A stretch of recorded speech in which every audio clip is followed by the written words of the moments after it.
ভারতের সেনাবাহিনী দাবি করেছে এই অভিযানে 9টি জঙ্গি ঘাঁটি ধ্বংস করা হয়েছে। 22 এপ্রিল পেহেলগামের সন্ত্রাসী হামলার প্রতিশোধ হিসেবেই এই হামলা চালিয়েছে তারা। এবার জানবো অপারেশন সিঁদুর নামকরণ কেন হলো।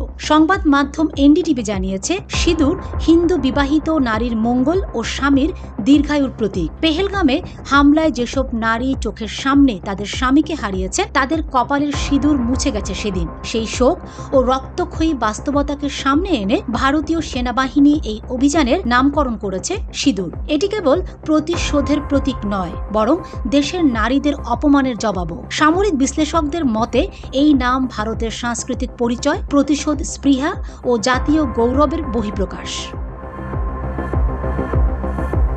সিঁদুর শব্দটি ঐতিহাসিকভাবে সিন্ধু নদীর সঙ্গেও যুক্ত। এই নদী নিয়েই ভারত পাকিস্তানের ইন্দাস পান চুক্তি, যা বর্তমানে ভারতের পুনর্বিবেচনার আওতায় এসেছে। ফলে সিঁদুর নামটি শুধু আবেগ নয়, বরং পাকিস্তানের প্রতি এক সুস্পষ্ট কূটনৈতিক বার্তাও বহন করে।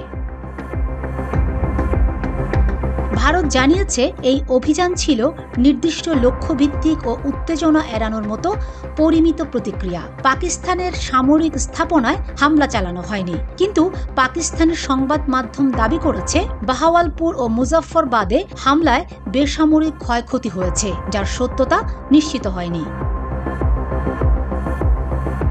এই অভিযানের পর আন্তর্জাতিক মহল, বিশেষ করে মার্কিন যুক্তরাষ্ট্র, ইউরোপীয় ইউনিয়ন ও জাতিসংঘ দুই দেশকে সংযম প্রদর্শন, সংলাপে বসার আহ্বান জানিয়েছে।